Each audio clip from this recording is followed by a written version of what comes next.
How to know how to respond in a battle. Did you know that confidence is actually more important than your actual dance skills in a competition? Well, today we're going to build on battle skills here at the Knowledge Drop.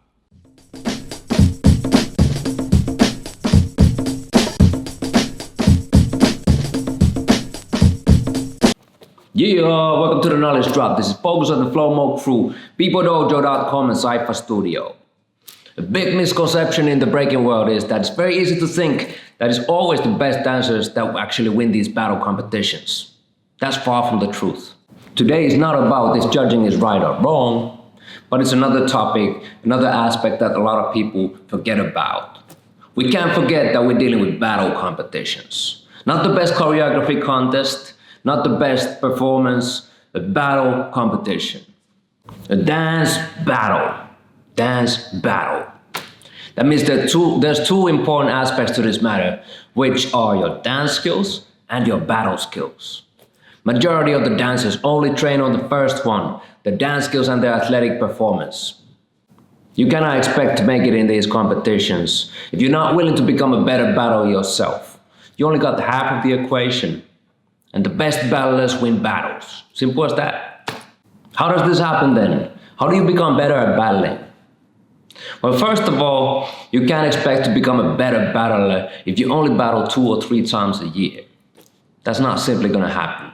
I like to say that battling is like riding a bike. If you never get off your training wheels and you never expose yourself to that situation, you can't expect to be able to ride a bike. First of all, we need to start with defining what's a great battler. What does it mean to have great battle skills? A great battler is someone who understands strategy. One who's not simply just trying to make the best dance solo possible, but has an approach, an angle to that solo to make it look superior to the opponent's one. That's the first thing you must understand when we're dealing with battling. Strategy wins battles, not just dance skills. After learning and understanding strategy, the next thing that you need to master is your confidence. You can be the most talented dancer in the world, but if your confidence doesn't reach and excel your dance capacity, capability, you're not going to win. If you want to simplify, we could say your confidence is more important than your dance skills. I'll say it again. When dealing with battle competitions, your confidence is more important than your dance skills. Your understanding of strategy and finding your confidence can get better with 2 things. Number 1 is battling more, which develops experience. And 2 is mentoring. A mentor can deepen your understanding of strategy and battling. If you just battle without no vision or wisdom, then it's just rounds gone to waste. If you got wisdom behind your battling, you actually get better every single battle you take. And by battling, I don't just mean entering more competitions. That means battling more in the ciphers, battling more in the practice sessions, battling more in the sideways after the jam outside of the venue, battling more on your lunch breaks if you're still in school. And that combination of mentorship and practice is going to turn you into a beast, turn battling into your second nature. And eventually, that combo of dance skills and battle skills is going to get you success in our battle-oriented dance culture and get you fulfillment as well for all the years that you spent in your practice spot. What's the first steps of learning strategy then? First step is shifting your mindset from planning and having everything prepared to being ready to change your game plan any single second. In a battle, anything can happen. You can get burned any single moment.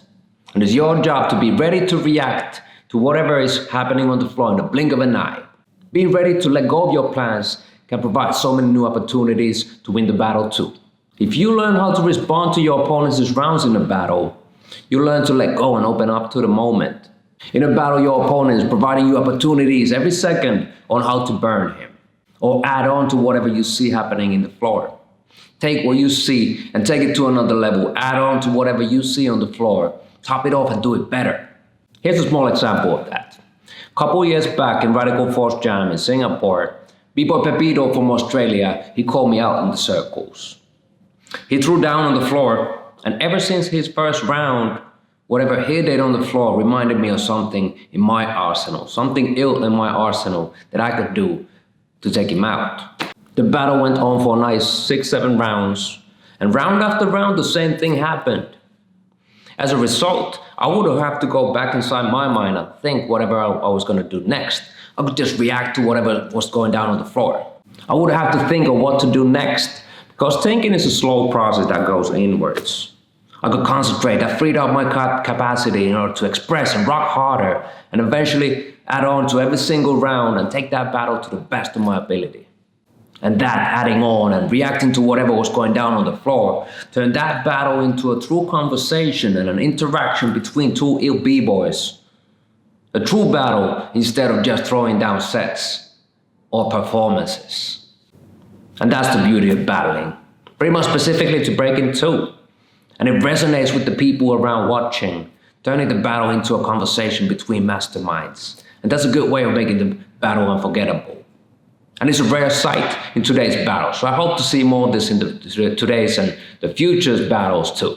There's a million ways of approaching a battle, strategy as we call it. We can build more on them in the future, but for now, let's master the art of adding on in the battle. Taking what you see on the floor and adding your own expertise on top and taking out your opponents like that. It's a strong strategy to use, but your arsenal has to be deep if you choose to use it. Your execution has to be on point, or otherwise it can turn against you. So if that's something that you choose to use, then hey, you must remember you gotta be prepared. Work on this by battling in your practice spot as well. Next practice session that you go to, call out your training partner and try reacting and adding on to whatever you see him or her throw down on the floor. And if you learn the art of adding on, you're never gonna have to wonder what to do next in a battle, or you learn to turn this situation into your advantage, reminding you of what you have in your arsenal and what you need to do next in order to take that battle.